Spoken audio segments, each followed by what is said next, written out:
அனைவருக்கும் வணக்கம் and welcome to Arvind lights on. இந்தியாவின் முக்கிய எதிரிகள் சீனா மற்றும் பாகிஸ்தான். எதிரிகள் மட்டும்தான் இங்கே காமனாக இருக்க தவிர இந்தியா இன்றைக்குமே சீனா மற்றும் பாகிஸ்தானை வேற மாதிரி தான் ட்ரீட் பண்ணியிருக்காங்க. சைனாவை கவுண்டர் பண்ண தான் ஒரு கட்டத்தில் இந்தியன்ஸான நாம ICBM போன்ற அந்த ப்ராஜெக்டை கொண்டு வந்தோம், இன்டர் கான்டினென்டல் பேலிஸ்டிக் மிசைல். இன்னைக்கு இந்தியன்ஸ் நம்மக்கிட்ட அக்னி 5 போன்ற ஏவுகணைகள் இல்லைனா சைனீஸ் நிச்சயமாக இந்தியா மீது ஒரு மிகப்பெரிய தாக்குதல் பண்ண கூட வாய்ப்பு இருக்குது. அதே சமயத்தில் பாகிஸ்தானை கவுண்டர் பண்ண இந்தியாவோட ராணுவ பலமே போதுமானதாக பார்க்கப்பட்டது. அதே சமயத்தில் பாகிஸ்தானை நம்ம ரொம்ப குறைச்சி எடை போட முடியாது. அதற்கான காரணம் சைனீஸ் கிட்ட இருந்து பல முக்கியமான ஆயுதங்களை பாகிஸ்தான் தொடர்ச்சியாக கொள்முதல் பண்ணின்னு இருக்காங்க. இன்னைக்கு பாகிஸ்தான் நாட்டிலுமே பல முக்கியமான வான்வழி பாதுகாப்பு மையத்தில் ஆரம்பிக்கப்பட்டு பல போர் விமானங்கள் அந்த நாடு உருவாக்கி வச்சிருக்காங்க. ஒரு வேளை இந்த 2 நாடுகளுமே இந்தியா மீது போர் தொடுத்து வந்தால் இந்தியன்ஸான நாம அது எப்படி சமாளிக்க போகிறோம்? S-400 வான்வழி பாதுகாப்பு மையம் நிச்சயமாக சீனாக்கு எதிரான ஒரு போரில் இந்தியர்களுக்கு ஒரு மிகப்பெரிய பாதுகாவலனாக இருப்பாங்க.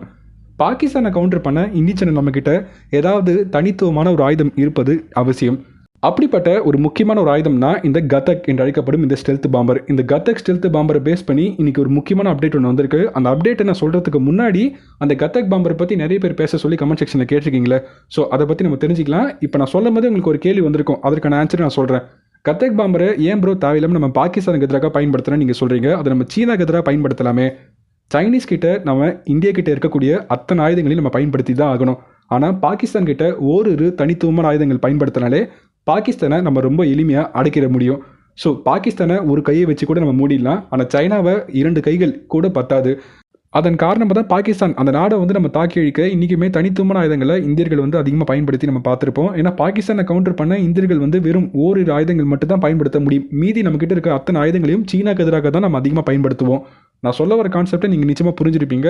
2009 தான் இந்த கதக் என்று அழைக்கப்படும் இந்த பாம்பர் இந்திய மக்களுக்கு தெரிய வருது. அதற்கு காரணம் லைஃபிஸ்ட் என்று அழைக்கப்படும் ஒரு டிஃபென்ஸ் வெப்சைட். அந்த லைஃபிஸ்ட் இருக்கக்கூடிய ஒரு டிஃபென்ஸ் ஜேர்னலிஸ்ட் தான் ஒரு முக்கியமான ஒரு ரகசியமான ஒரு ப்ராஜெக்டை இந்திய மக்களுக்கு சொல்கிறார். இந்திய அரசாங்கம் இது போன்ற ஒரு ரகசியமான ஆளில்லா விமானம், அதாவது UCAV அன்மேண்ட் காம்பேக்ட் ஏர் வெஹிக்கிள், அந்த ப்ராஜெக்டில் ஒர்க் பண்ணுறாங்க. அந்த ப்ராஜெக்டோட பெயர் தான் கதக். கதக்கு ஹிந்தி அந்த வார்த்தைக்கு என்ன அர்த்தம்னா டேஞ்சரஸ், அதாவது ஆபத்துன்னு சொல்லிட்டு அர்த்தம். இந்த கதக்கு பார்க்க ஒரு ஆளில்லா விமானமாக இருக்கும், அதே சமயத்தில் ஒரு முக்கியமான பாம்பராக செயல்பட முடியும். அதன் காரணமாக தான் இது இந்தியாவின் ஸ்டெல்த் பாம்பர் என்று அழைக்கப்படுகிறது. இது இந்த அளவுக்கு ஸ்டெல்த்தி ஃபீச்சர்ஸ்னால் ரஷ்யன்ஸ் கண்டுபிடிச்ச அந்த S-400 போன்ற வான்வழி பாதுகாப்பு மையத்தால் கூட இது நிச்சயமாக கண்டுபிடிக்க முடியாது. அதற்கான காரணங்கள் இந்த கதக் பாம்பிலிருந்து வரக்கூடிய அந்த இன்டேக் இன்ஜின்னா ஒரு ஃபைட்டர் ஜெட் இருக்குது, இல்லாட்டி ஒரு போர் விமானம் இருக்குது. அந்த போர் விமானத்துலேருந்து இன்ஜின்லேருந்து அந்த ஃபயர் வரும்ல, அந்த மாதிரி ஃபயர் வரக்கூடிய அந்த பேக் ஹோல்ஸை கூட டோட்டலாகவே ஒரு ரேடார் அப்சர்விங் மெட்டீரியல் தான் உருவாக்கியிருக்காங்க. அது இந்த அளவுக்கு ரேடார் அப்சர்விங் மெட்டீரியல்னா ஒரு போர் விமானத்துலேருந்து அந்த ஹோல்லேருந்து ஃபயர் வரும்ல, ஒரு போர் விமானம் மேலே பறக்கும் போது அது பின்னாடியிலேருந்து ஃபயர் வரும்ல, அந்த மாதிரி வரக்கூடிய அந்த ஃபயரை பயன்படுத்தி தான் எதிரிகள் அந்த ஏவுகணைகளை செலுத்துவாங்க. ஏன்னா அந்த ஃபயர் எதிரியோட ஏவுகணைகளை பொறுத்த வரைக்கும் ஒரு ஹீட் சைன்னா ஒரு வெப்பமான ஒரு டார்கெட். அந்த வெப்பத்தை மையப்படுத்தி தான் அந்த வெப்பம் இங்கெல்லாம் போதோ அதிலிருந்து ஒரு ரேடார் சிக்னலை பயன்படுத்தி எதிரிகள் செலுத்தக்கூடிய அந்த ஏவுகணைகள் அந்த டார்கெட் கிட்ட போய் நம்ம டார்கெட்டை தாக்கி அழிச்சிடும். அந்த மாதிரி எதிரிகளோட ஏவுகணைகளுக்கு இந்த ஃபயர் வரக்கூட தெரியாமல் என்ன பண்ணுன்னா இதில் பயன்படுத்தப்பட்ட இந்த ரேடார் அப்சர்விங் மெட்டீரியல் அந்த ஹீட்டை கூட அதிகமாக அப்சர்வ் பண்ணினே இருக்கும். அந்தளவுக்கு ஒரு ஹை ரெசிஸ்டன்ஸ் ஸ்டெல்த் டெக்னாலஜியை இந்த கதக் என்று அழைக்கப்படும் இந்த பாம்பருக்கு கொடுத்துருக்காங்க. இந்த கதக் பாம்பர் அமெரிக்கன்ஸ் கிட்ட இருக்கக்கூடிய B-2 பாம்பரை விடவே ஒரு சிறப்பான பாம்பர்னு சொல்லிட்டு இந்தியா ஸ்ட்ராங்காக நம்புகிறாங்க. இந்தந்த டிபார்ட்மெண்ட்டில் இதில் ஒர்க் பண்ணுறாங்கன்னு சொல்லிட்டு கேட்டிங்கன்னா ADA ஏரோநாட்டிக்கல் டெவலப்மெண்ட் ஏஜென்சிஸ் மற்றும் DRDO. அதை தாண்டி இந்த கதக் பாம்பரோட மற்ற சிறப்பம்சங்கள் இந்த கதக் பாம்பரில் இன்டர்னல் வெப்பன்ஸ் இருக்குது. அந்த இன்டர்னல் வெப்பன்ஸில் பயன்படுத்தக்கூடிய ஏவுகணைகள் கூட ஸ்டெல்த் ஃபீச்சர்ஸ் கொண்ட ஏவுகணைகள். அதாவது அந்த ஏவுகணையை கூட டோட்டலாகவே ஒரு ரேடார் அப்சர்விங் மெட்டீரியலை பயன்படுத்தி தான் பெயிண்ட் பண்ணியிருப்பாங்க. கதக் அந்த முழு பாம்பரையுமே டோட்டலாகவே ஒரு ரேடார் அப்சர்விங் மெட்டீரியல் கொண்டு தான் பெயிண்ட் பண்ணியிருப்பாங்க. அந்த அளவுக்கு இந்த கதக் ஸ்டெல்த் பாம்பரில் பல முக்கியமான ஃபீச்சர்ஸ் கொண்டு தான் இந்த பாம்பரை உருவாக்கியிருக்காங்க.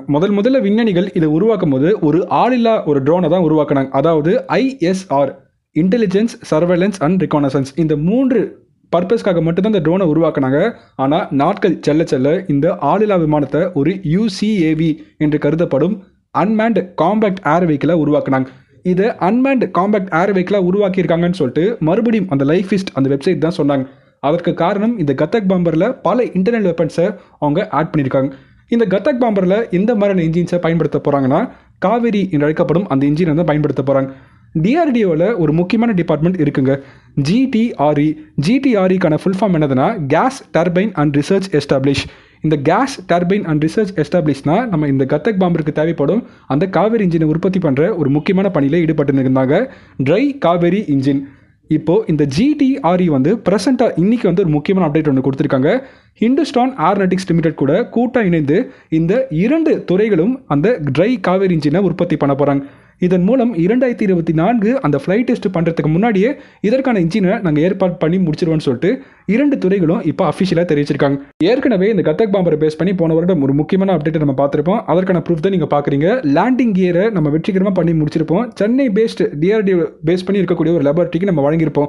இப்போது இந்த கத்தக்கான அந்த ஒரு பாகங்களை நம்ம உருவாக்கி முடிக்க போகிறோம்னு சொல்லிட்டு தெரியும் போது ரொம்பவே சந்தோஷமாக இருக்குது. இதில் பயன்படுத்தக்கூடிய இந்த காவேரி இன்ஜினோட அந்த நியூட்டன் அந்த சக்தியோடனா 46 கிலோ நியூட்டன்லேருந்து 52 kilo newton. So Kaveri engine வந்து இந்த கத்தக் பாம்பருக்கு நிச்சயமாக ஒரு மிகப்பெரிய ஒரு பூஸ்டாக இருக்கும்.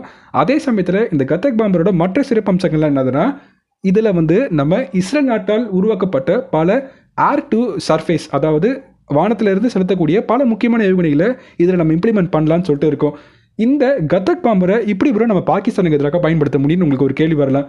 பாகிஸ்தான் கிட்ட இப்போ ப்ரெசென்ட்டாக LY-80 மற்றும் பாகிஸ்தான் நாட்டால் உருவாக்கப்பட்ட சின்ன சின்ன சாம் சிஸ்டம் மட்டும் தான் இருக்குது. ஸோ சைனாவை கம்பேர் பண்ணும்போது பாகிஸ்தான் அந்த நாடுகள் கிட்ட ஒரு பெரிய ஒரு வான்வழி பாதுகாப்பு மையம் இல்லவே இல்லை. ஸோ இந்த கத்தக் பாம்பரை பயன்படுத்தி கூட நேற்று தினம் நான் சொன்ன அந்த கம்பைன் மிசைல் டெக்னாலஜிலாம் பயன்படுத்தினா பாகிஸ்தான் நாட்டோட வான்வழி பாதுகாப்பு மையத்தை நம்ம ரொம்ப எளிமையாக சுட்டு வீழ்த்திட முடியும். ஸோ இந்த கான்செப்ட் நான் சொன்னது எல்லாமே ஒரு சில டிஃபென்ஸ் எக்ஸ்பர்ட் சொன்ன கான்செப்ட். இது குறிப்பாக பாகிஸ்தானுக்கு எதிராக பயன்படுத்தலாம். இன்னொரு டிஃபென்ஸ் எக்ஸ்பர்ட் மற்றும் டிஆர்டிஓ அஃபிஷியல்ஸ் என்ன நம்புறாங்கன்னா, ஒன்ஸ் இந்த கத்தக் ஸ்டெல்த் பாம்பரை உருவாக்கின பிறகு அமெரிக்கன்ஸ் கிட்ட இருந்து இப்போ ப்ரெசென்ட்டாக நம்ம 2 Predator B ட்ரோன்ஸை நம்ம லீஸ்ட்டுக்கு வாங்கியிருப்போம். அதை பயன்படுத்தி பார்த்ததில் இந்திய ராணுவம் வந்து ரொம்பவே சாட்டிஸ்ஃபை ஆனதால் இந்தியாவின் முப்படைகளும் ஆளுக்கு ஒரு 10 ட்ரோன்ஸ் நம்ம வாங்குறதுக்கு நம்ம ஆர்டர் பிளேஸ் பண்ணியிருப்போம். ஒன்ஸ் அந்த Predator B ட்ரோன்ஸ் நம்ம அமெரிக்கன்ஸ் கிட்ட இருந்து வாங்கின பிறகு ஒரு பக்கம் இந்த ட்ரோன்ஸ், இந்த Predator B ட்ரோன்ஸ் மற்றும் இந்த கத்தக் போன்ற பாம்பரை நம்ம பயன்படுத்தலாம். இந்த 2 விமானத்தையும் நம்ம பயன்படுத்தி சீனா போன்ற நாடுகள் மீது மிகப்பெரிய தாக்குதலை பண்ண முடியும்னு சொல்லிட்டு பல எக்ஸ்பர்ட்ஸ் நம்புறாங்க. ஒரு பக்கம் இந்த Predator B கூட இதை நம்ம கம்பைன் பண்ணலாம். அதே சமயத்தில் லாயல் விங்மேன் என்று அழைக்கப்படும் அமெரிக்கன்ஸ் பயன்படுத்துகிற ஒரு ஸ்டைலில் இதை நம்ம பயன்படுத்த முடியும். அமெரிக்கன்ஸோட அந்த லாயல் விங்மேன் ஸ்டைல்னால் என்னது ப்ரோ? அமெரிக்கன்ஸ் கிட்ட இருக்கக்கூடிய F-35 போன்ற 5ஆம் தலைமுறை போர் விமானத்தை வந்து மேலே எடுத்துன்னு போனாங்கன்னா அந்த போர் விமானத்தை பாதுகாக்க 2-3 ஆளில்லா விமானத்தை அங்கே எடுத்துன்னு போவாங்க. நாளைக்கு இன்னிச்சன நாம TEDBF மற்றும் ஆம்கா போன்ற 5ஆம் தலைமுறை போர் விமானத்தை நம்ம உருவாக்கும் போது அந்த லாயல் விங்மேன் ஸ்டைலில் இந்த கத்தக் பாம்பரை நம்ம எடுத்துன்னு போக முடியும். ஆம்காவை பாதுகாக்க இந்த கத்தக் பாம்பரை பயன்படுத்தலாம். அதே சமயத்தில் TEDBF-ஐ பாதுகாக்கவும் இந்த கத்தக் பாம்பரை பயன்படுத்தலாம். இந்த கத்தக்கோட மற்ற சிறப்பம்சங்கள் என்னதுன்னா, இந்த கத்தக்கை ஒரு ஏர்கிராஃப்ட் கேரியரில் இருந்து கூட பயன்படுத்த முடியும்னு சொல்லிட்டு டிஆர்டிஓ அஃபிஷியல்ஸ் தெரிவிச்சிருக்காங்க. ஸோ இப்போ இந்த கத்தக் பாம்பருக்கான அந்த இன்ஜினோட ஒரு முக்கியமான ஒரு பணியில் தான் இப்போ 2 துறைகளும் ரொம்ப தீவிரமாக ஈடுபட போகிறாங்க. அந்த இன்ஜினோட பார்ட்ஸை நிச்சயமாக கூடிய விரைவாக பண்ணி முடிக்க தான் போகிறாங்க. அதற்கான காரணம் டிஆர்டிஓ அஃபிஷியலாக ஒரு மிகப்பெரிய ஒரு டெக்னாலஜிக்கல் பிரேக் த்ரூ பண்ணியிருப்பாங்கன்னு சொல்லிட்டு நம்ம சேனலில் ஒரு நியூஸை நான் போஸ்ட் பண்ணியிருப்பேன். அதை பார்க்க மிஸ் பண்ணிங்கன்னா மறக்காம போய் பாருங்க. அந்த வீடியோக்கான லிங்க் டிஸ்கிரிப்ஷன் பாக்ஸில் இருக்குது. டிஆர்டிஓன்னு சொல்லிட்டு நான் டைப் பண்ணி போடுறேன். ஸோ அந்த வீடியோ போய் செக் பண்ணி பாருங்கள். அந்த டெக்னாலஜிக்கல் பிரேக் த்ரூ நம்ம பண்ணதால தான் இன்றைக்கி இந்த 2 துறைகளும் ஜாயின் பண்ணியிருக்காங்க. ஸோ அந்த நியூஸை நீங்கள் கனெக்ட் பண்ணி பார்க்கும்போது தான் இன்னும் சுவாரஸ்யமாக இருக்கும். ஒரு பக்கம் இந்த ஆயுதங்களுக்கான அப்டேட் பார்க்கும்போது நம்ம இந்திய ராணுவம் வந்து இப்போ ப்ரெசென்ட்டாக லைன் ஆஃப் ஆக்சுவல் கண்ட்ரோலில் சீனாவை கவுண்டர் பண்ண ஏதாவது ஒரு முக்கியமான ஆயுதத்தை நம்ம எல்லையில் எடுத்துகிட்டு போய் நிறுத்தி வைப்பது அவசியம் என்பது இந்திய ராணுவத்தின் முக்கியமான நோக்கமாக பார்க்கப்படுது. அதன் காரணமாக K9 வஜ்ரா என்று அழைக்கப்படும் ஒரு செல்ஃப் ப்ரொபல்டு ஆர்டிலரி கன்னை நம்ம எடுத்துகிட்டு போய் நிறுத்தி வச்சிருக்கோம். இந்த ஆர்டிலரி இந்த டேங்கை வந்து நம்ம ஃபர்ஸ்ட் டைம் எடுத்துகிட்டு போய் நிறுத்தி வச்சிருக்கோம். 2018 தான் இந்திய ராணுவத்தில் இதை ஜாயின் பண்ணாங்க. இது பார்க்க ஒரு டேங்க் மாதிரி இருக்குங்க. ஆனால் அதே சமயத்தில் இதில் ஒரு மிகப்பெரிய கேனான், அதாவது ஒரு மிகப்பெரிய பீரங்கி இருக்குது. அந்த பீரங்கியோட சைஸ் வந்து 155 mm கேனான இதோட ஷூட் பண்ண முடியும். ரேஞ்ச் 18 to 52 கிலோமீட்டர், 52 கிலோமீட்டர் மட்டும் தான் மேக்ஸிமம். ஆனால் இதுகிட்ட இருக்கக்கூடிய ஒரு முக்கியமான சிறப்பம்சமே 67 கிலோமீட்டர் பர் ஸ்பீடில் இதால் ட்ராவல் பண்ண முடியும். அதன் காரணமாக இந்த விதமான மலைப்பகுதிகளாக இருந்தாலும் சரி, இது ரொம்ப எளிமையாக நம்ம டிரான்ஸ்போர்ட்டில் செலுத்தலாம். ஸோ ஒரு இடத்துல இருந்து மற்ற இடத்துக்கு நம்ம ரொம்ப ஃபாஸ்ட்டாக கொண்டு போகும்போது தான் அந்த போர்களில் நம்ம ஒரு மிகப்பெரிய வெற்றியை பார்க்க முடியும். ஓகே, கொஞ்சம் இன்டர்நேஷனல் நியூஸ் கிட்ட நம்ம போகலாம். சைனாவோட டிஃபென்ஸ் மினிஸ்டர் வந்து அமெரிக்கன்ஸை பார்த்து ரொம்பவே ஒரு எச்சரிக்கை ஒன்று கொடுத்துருக்காரு. அமெரிக்கன்ஸ் தேவையில்லாமல் ஏஷியா போன்ற காண்டினென்ட்டில் ஒரு மிகப்பெரிய பிரச்சனையை உருவாக்கின்னு இருக்கீங்க. குறிப்பாக இண்டோ பசிபிக் ஸ்ட்ராட்டஜிக்குன்னு சொல்லிட்டு பல இடத்துல வந்து நீங்கள் பல முக்கியமான பிரச்சனையில் ஈடுபட்டு நிற்கீங்கன்னு சொல்லிட்டு சைனா டிஃபென்ஸ் மினிஸ்டர் வருத்தம் தெரிவித்தது மட்டும் இல்லாமல் அமெரிக்கன்ஸ் கிட்ட எச்சரிக்கையாகவும் சொல்லியிருக்காரு. இங்கே பாருங்க அமெரிக்கா, நீங்கள் இந்த இண்டோ பசிபிக் ஸ்ட்ராட்டஜிக் பற்றியில் நீங்கள் கவலைப்படாதீங்க, அது ஏஷியாவில் இருக்கக்கூடிய நாடுகள் தான் கவலைப்படணும்னு சொல்லிட்டு சைனீஸ் பதிவு பண்ணியிருக்காங்க. சைனீஸ் இந்த அளவுக்கு அச்சப்பட என்ன காரணம்? 2-3 தினங்களுக்கு முன்னாடி அமெரிக்கன்ஸ் வந்து அந்தமான் நிக்கோபாரில் ஒரு பேஸ் கேம்ப் அமைக்க கூட வாய்ப்பு இருக்குன்னு நான் சொல்லியிருப்பேன். அமெரிக்கன்ஸ் அந்தமான் நிக்கோபாரில் பேஸ் கேம்ப் உருவாக்கி இந்தியன்ஸோட நாம அந்த ஐஎன்எஸ் விக்ராந்த் போன்ற கப்பல் எடுத்துன்னு வந்து அமெரிக்கன்ஸ் கிட்ட இருக்கக்கூடிய அந்த டியாகோ கார்சியா போன்ற அந்த மிலிட்ரி பேஸை நம்ம பயன்படுத்தும் போது சைனா வந்து ஸ்ரீலங்காவில் அவங்க என்னதான் அங்கே வீடு கட்டி உட்காந்தாலும் சைனாக்கு ஒரு யூஸுமே இருக்காது. அதே சமயத்தில் அந்தமான் நிக்கோபரில் அமெரிக்கன்ஸோட மிலிட்ரி பேஸ் வந்துச்சுன்னா பங்களாதேஷில் சைனீஸ் எந்த விதமான ஆட்டத்தில் ஈடுபட்டாலும் சரி அதை கவுண்டர் பண்ணவும் அமெரிக்கன்ஸ் நம்மளுக்கு உதவியாக இருப்பாங்க. அதன் காரணமாக தான் இந்தோ பசிபிக்கில் ஒரு பக்கம் சவுத் சைனா சீல பிரச்சனையை கொடுக்குறான், ஒரு பக்கம் அந்தமான் சீல பிரச்சனையை கொடுக்குறான், ஒரு பக்கம் நம்ம ஸ்ரீலங்காவில் போய் அங்கே வீடு கட்டலான்னு பார்த்தாலும் அங்கேயும் பிரச்சனை கொடுக்குறான்னு சொல்லிட்டு சைனா அமெரிக்கா மீது ஒரு கடுமையான கோபத்தை இப்போ வெளிப்படுத்தியிருக்காங்க. ஓகே, அடுத்த செய்தி. ரஷ்யா மற்றும் இந்தியா இந்த 2 நாடுகளும் ஆகஸ்ட் 1ஆம் தேதியிலேருந்து ஆகஸ்ட் 15 வந்து ஒரு சின்ன மிலிட்ரி டீல் எக்ஸஸில் ஈடுபட போகிறாங்க. அந்த மிலிட்ரி டீல் எக்ஸஸோட பேர் வந்து இந்திரா 2021. அந்த மிலிட்ரி டீல் எக்ஸஸ்க்காக நம்ம நாட்டில் இருந்து 250 ராணுவ வீரர்கள் வந்து போக போகிறாங்க. ஓகே, அடுத்த செய்தி. சைனீஸ் ஒரு முக்கியமான ஒரு கண்டுபிடிப்பை அவங்க கண்டுபிடிச்சிருக்காங்க. இது கூடிய விரைவில் நாங்கள் உருவாக்கி முடிச்சிடுன்னு சொல்லிட்டு அவங்க திட்டவட்டமாக தெரிவிச்சிருக்காங்க. அது என்னதுன்னா சீனாவின் JF-22. சீனாவின் JF-22னா என்னது ப்ரோ? இது வந்து சைனாவோட ஒரு ஹைப்பர்சானிக் விண்ட் டனல். இந்த ஹைப்பர்சானிக் விண்ட் டனலை பயன்படுத்தி மேக் 30 ஒளியின் வேகத்தை விட 30 மடங்கு வேகமாக போகக்கூடிய எந்த விதமான இன்ஜினாக இருந்தாலும் சரி அந்த இன்ஜின்கான சோதனையில் இதில் ரொம்ப எளிமையாக பண்ண முடியும். இதன் காரணமாக சைனா வந்து வரக்கூடிய நாட்களில் விண்வெளி சம்பந்தமான ஆராய்ச்சியாக இருந்தாலும் சரி இல்லாட்டி இந்த ஸ்பேஸ் மற்றும் ராணுவம் சம்பந்தமான ஹைப்பர்சானிக் ஏவுகணைகளை உருவாக்கினா கூட இது போன்ற அந்த விண்டனலை பயன்படுத்தி அங்கே சோதிச்சு பார்க்க முடியும். இந்தியன்ஸோட நம்மக்கிட்ட இது போன்ற விண்டனல் இருக்கா ப்ரோன்னு கேட்டிங்கன்னா விண்டனல் இருக்குது. போன வருடம் தான் அதை நம்ம இனாகிரேட் பண்ணி திறந்து வச்சோம். ஆனால் இந்தியாவோட மேக்ஸிமம் டெஸ்டிங் வந்து மேக் 12, ஆனால் சைனீஸோட மேக்ஸிமம் டெஸ்டிங் மேக் 30. ஆனால் இன்னும் உருவாக்கி முடிக்கல. ஆனால் சைனீஸ் நாங்கள் கூடிய விரைவாக உருவாக்கி முடிச்சிடுவோம்னு சொல்லிட்டு சொல்லியிருக்காங்க. ஸோ பார்க்கலாம், அதற்கான அப்டேட் வரும்போது நிச்சயமாக நான் சொல்கிறேன். 2 தினங்களாக கமெண்ட் செக்ஷனில் நீங்கள் ஒரு கேள்வி ஒன்று கேட்டு நிற்கீங்க. அது என்னதுன்னா இந்தியாவோட நெகட்டிவ் லிஸ்ட்டை பற்றி சொல்லுங்கள் ப்ரோ. நெகட்டிவ் லிஸ்ட்னா ஒன்றும் இல்லை, டிஃபென்ஸ் சம்மந்தமான அந்த பொருட்களை வந்து வரக்கூடிய நாட்களில் நம்ம நாட்டிலே நம்ம உற்பத்தி பண்ண போகிறோம். இந்தந்த பொருட்கள்லாம் நம்ம மற்ற நாடுகள் கிட்ட இருந்து வாங்க மாட்டோம்னு சொல்லிட்டு 108 எக்யூப்மெண்ட்ஸை நம்ம அறிவிச்சிருக்கோம். போன வருடமே நம்ம அறிவிப்பு கொடுத்தோம், 101 ப்ராடக்ட் நம்ம அறிவிப்பு கொடுத்தோம். இந்த வருடம் 108 நம்ம அதை உயர்த்திருக்கோம். இதன் மூலம் நம்ம நாட்டில் இருக்கக்கூடிய பல தனியார் நிறுவனங்கள் மற்றும் பாரத் டைனமிக்ஸ் போன்ற அந்த நிறுவனங்களோட அந்த ஸ்டாக் வந்து கொஞ்சம் இன்க்ரீஸ் ஆயிருக்கு.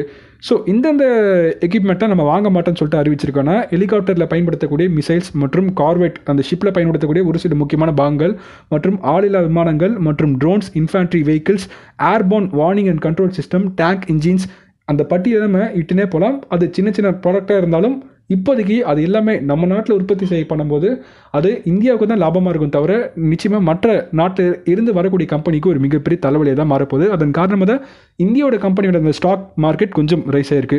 ஓகே, லாஸ்ட்டாக ஒரு நியூஸ்.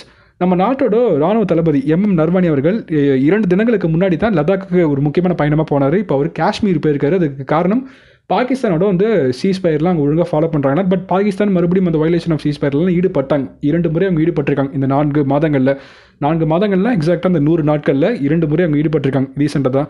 ஸோ அதை விசிட் பண்ணுறதுக்காக போயிருக்காரு. காஷ்மீரில் அந்த நல்ல பிரச்சனைகள்லாம் எப்படி இருக்குன்னு சொல்லிட்டு பார்க்கறதுக்காக போயிருக்காரு. இதை தாண்டி இன்னும் நிறைய இன்டர்நேஷ்னல் நியூஸ் இருக்குது. ஸ்ரீலங்காவோட அந்த கப்பல் ஃபயரிங் நியூஸ்லாம் இருக்குது. பட் எனக்கு ஒரு சின்ன ஒரு உதவி மட்டும் நீங்கள் இன்றைக்கி பண்ணுறீங்க. அது என்னதுன்னா இந்த வீடியோவை நீங்கள் முடிஞ்சதுக்கும் ஷேர் பண்ணுங்கள். ஒரு வீடியோவையும் பல இன்ஃபர்மேஷன்ஸ் கலெக்ட் பண்ணி தான் நாங்கள் போஸ்ட் பண்ணுறோம். ஸோ நீங்கள் ஷேர் பண்ண தான் நம்ம சேனல் ஃபாஸ்ட்டாக அந்த க்ரோத்தை நம்ம பார்க்கலாம். Signing off Aravind Latchan channel. நன்றி, ஜெய் ஹிந்த்.